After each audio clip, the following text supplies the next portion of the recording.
Hello and welcome to another Pepptro video. This time it's something different. This video isn't a scripted one, but more of kind of a topic that I wanted to do a video on for some time, and I thought there's no better time to do it than with Gears of War Reloaded as a remaster.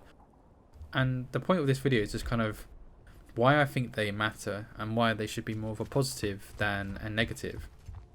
Especially with Gears of War. Gears of War Reloaded is another remaster. It originally had a remaster on the Xbox One as the Ultimate Edition, so the 360 version from 2006 got upgraded and it was a solid remaster. But this is something more. This is a proper modernization using the new technology that's available. You know, they're upscaling the frame rate to 60 FPS in the campaign. For the first time ever, it's coming to PlayStation, and the multiplayer is running at 120 FPS.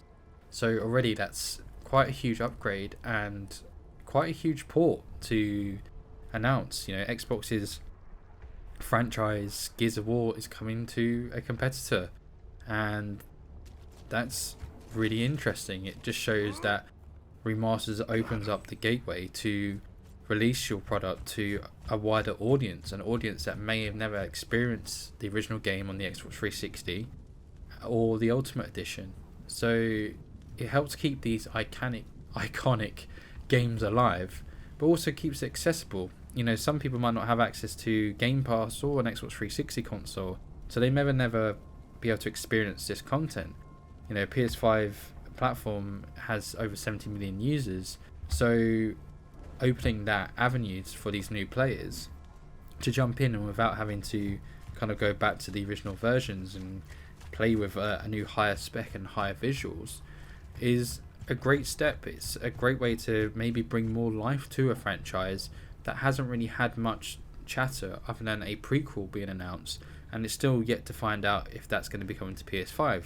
But maybe depending how well this title does on the PS5 platform, Gears of War E-Day will come to PS5 as well, and then that could shift the whole franchise in regards to PlayStation. Maybe the rest of the titles may come to the platform.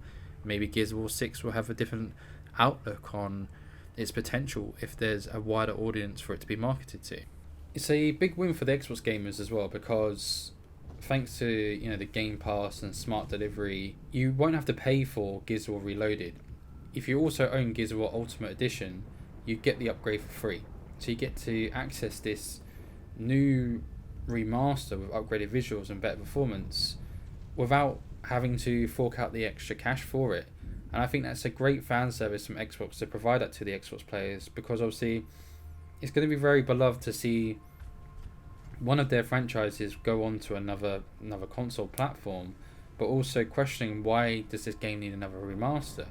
And to be fair, the game is almost a decade old. When it was released, it was good for the time, but technology has changed so much that it's probably really beneficial to see what this title could be like with the new technology, and maybe it might spark like that interest I said for the franchise, because it deserves the recognition, it deserves the love, it deserves to have longevity, because it's one of my favorite Xbox franchises. It's one of the favorite Xbox 360 games I played was Gears of War 2. I love Gears of War 1. I have a lot of love and nostalgia for it.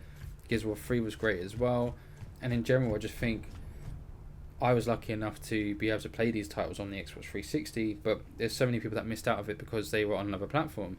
So having this also now on PlayStation, like I said before, it just opens the opportunity for so many gamers to experience such a fantastic series. So when you look at remasters, you've got to think, why do people not want remasters? And I think a lot of people think it's a cash grab. And in some cases, unfortunately, it has been a cash grab, and the development hasn't really taken into a factor, you know, what goes into really remastering a game, you know, not delivering that passion, or the remaster didn't go the way that the fans wanted it to. And I think there's a lot of fear there that dives into nostalgia, as well as that fans might not want a remaster because it might ruin the game that they love and the game that they know. And yeah, it's one of those unknown fears. You can't predict how the remaster is going to come out. Majority of the time, there has been a lot of good remasters or remakes even. You know, Halo Master Chief Collection was one of the ones that started off with a pretty poor launch. It had a lot of issues with it, but over time, 343 managed to bring the collection a whole new set of life. They fixed the issues, and now it's a very good collection to have, and Xbox players are very happy. But it did have a rocky start, and I think that's why there's so much concern around a remaster not being done properly. Then you got something like the Resident Evil 2 remake, that it didn't just bring back the original, it redefined it, and they did such a great fan service on this game. It looks outstanding, it plays incredible. It's hard to go back and play the original PS1 version because this version is so well done.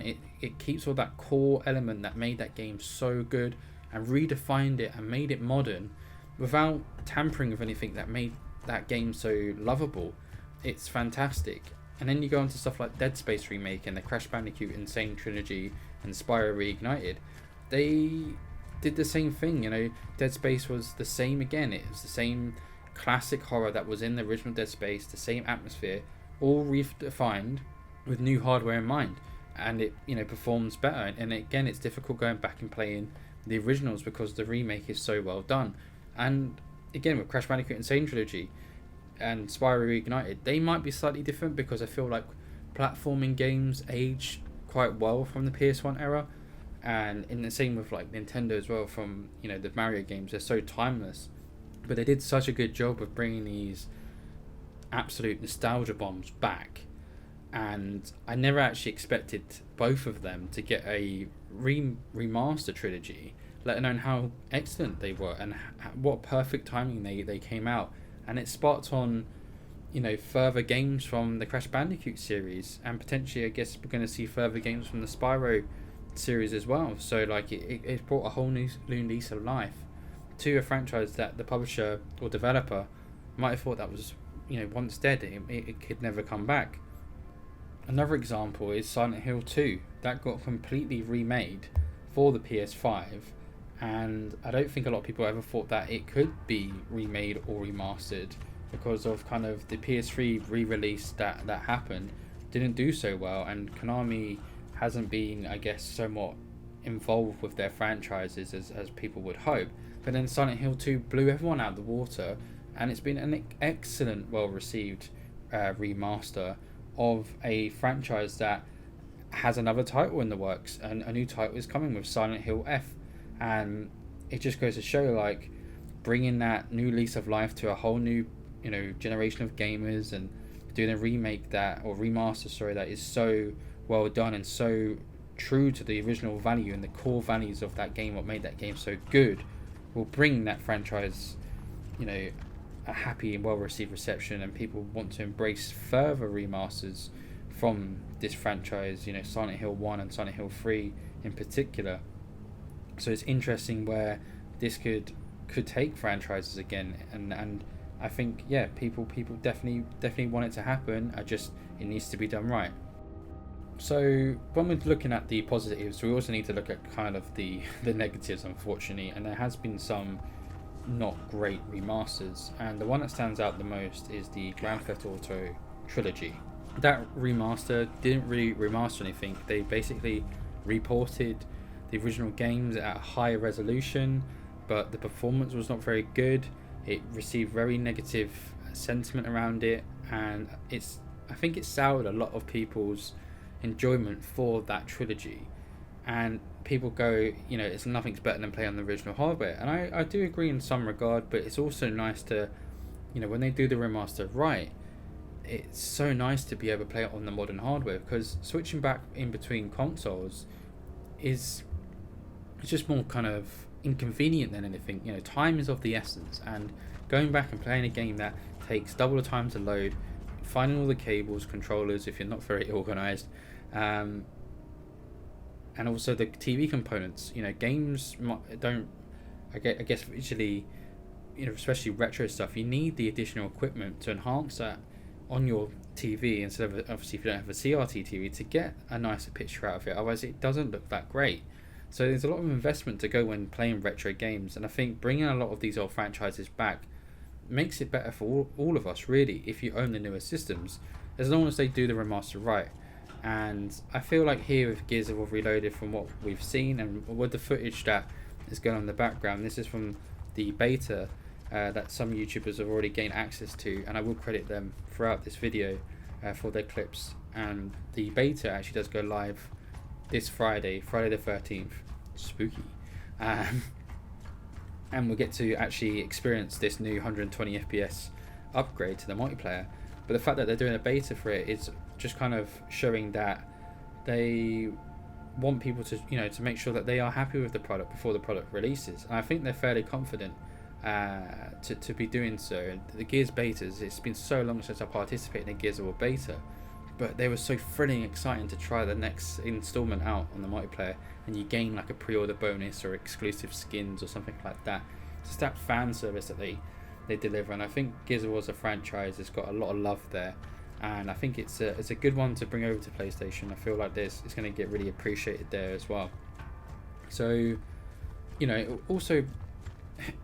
it also helps preserve, I guess, a bit of gaming history. It gets to keep, that franchise, like I said, alive. That is the main thing I'm taking from Remasters, that it gets to keep the franchise going. It could inject a new lease of life into that franchise and put it up to kind of just what modern technology is like. It's very important.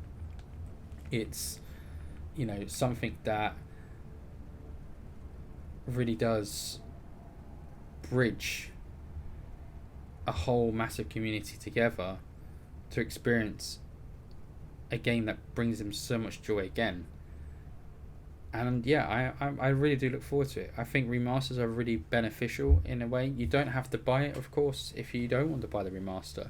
No one's forcing you to buy it, and that's one of the the best things about having your own opinion as well. Like, you may not agree with me, and that's fair enough, because that's the the whole point of freedom of speech. You have your right to your own opinion. But I like to see this as a more of a positive reflection on a franchise that I feel deserves the love, and it might encourage more Xbox titles to get that kind of PlayStation port or remaster. There's already chatter about Xbox working on Halo Combat Evolved remaster, because I think it's been 25 years since the original Halo release, which is crazy. So if they're going to remaster it or remake it, it could inject a whole new lease of life back into the Halo franchise that is somewhat not being too well received with the the modern iterations. And I think as well, I don't believe they need to remaster the collection, but if they were to remaster the collection and port it over to PlayStation to get more players involved, then so be it. We need to welcome that and kind of embrace it. I think Xbox players know that Xbox's focus now is no longer just dedicating to console. It's their Game Pass service, and making as much money as possible through other platforms. May it be PlayStation at the moment, but maybe down the line we could see it going to Nintendo Switch 2 as well. I think as well to factor in is that it's not just about nostalgia. It's about having games almost trapped on old hardware, and some that don't even probably run anymore. And by that I mean like modders and hackers take over games because the publishers and developers no longer support that game. And a good example of that is like Modern Warfare 2 or Black Ops on the Xbox 360 and PS3. They are still active and people still play them, but they are full of modders and hackers that have taken away from the vanilla basic game. So you can't really jump into a lobby and experience what the game used to be. There's a good chance that you could come across a hacker or a modder, and that's going to ruin your experience. And I think obviously they re-released Modern Warfare 2 anyway without the multiplayer, but it was like a step in the right direction of kind of preserving that game and kind of highlighting that franchise. And obviously Call of Duty is a massive franchise. A lot of people somewhat want the classics to be remastered with the multiplayer, but there's a lot of stuff to factor in. And I think if they do it right, that's the main important thing. Culturally, these games mean something to us. We have a lot of just passion for it, and we just fear change so much. And I think if a game is changed to a certain point, it could affect how we feel about that game or that franchise. And I think it does weigh into nostalgia, but it's quite an interesting outlook to have kind of on remasters in general. So I am waffling, and again, like I said, this isn't scripted. It's just something that I kind of wanted to discuss and kind of bring up, and I thought it's a perfect time with Gears of War coming around, to talk about it, because I'm looking forward to experiencing with a group of friends that I play online games with at the moment that have never played Gears of War. My wife has never played Gears of War. She's never played the campaign, and the campaign is fantastic. And the fact that it's having 60 FPS upgrade, new visuals, and then you got the multiplayer on top of it, which to me the multiplayer is just absolutely incredible on Gears of War. Anyway, it was just so fun to share that experience again and kind of relive that nostalgia that I once had for not that I once have, I still have for the franchise, but kind of reinvigorate it into my life is a core factor into why I'm so excited for this iteration. And I like to bring positivity. I want to be positive about the games I talk about on my channel. There is some games that I went back and started playing that nostalgia definitely was more on on the brain, and I remember them games to be better than they actually were. And then playing them again recently, it did kind of change somewhat that kind of opinion on it, that the game hasn't aged too well, and that me playing this game again, a game that I really did enjoy, now I don't remember too fondly because I played it now and it just doesn't hit the same. And I think that's why we hold on so much to nostalgia, and sometimes we don't want to mess with it. Sometimes we don't want to kind of change anything from what we remember, and that's okay. Sometimes it is going to adapt and change. My love for those games haven't changed, but my enjoyment from them has. So yeah, it's just kind of interesting, I guess, how nostalgia works. But anyway, really looking forward to playing Gears of War Reloaded. Playing on a PlayStation controller is going to be very interesting, and I will continue to probably make videos maybe around Gears of War. I definitely am planning to do a Gears of War Pepptro in a future video, because I want to go back into the campaign and experience it again before the release of this reloaded version. So if you've enjoyed my waffling and would like to see more content, I do retro and I will be doing modern content on this channel. I really appreciate you, and leave a comment below if you have an opinion about remasters and remakes, and if you like them and if you don't like them, and if you have any that stand out to you that you've really enjoyed and think have been excellent.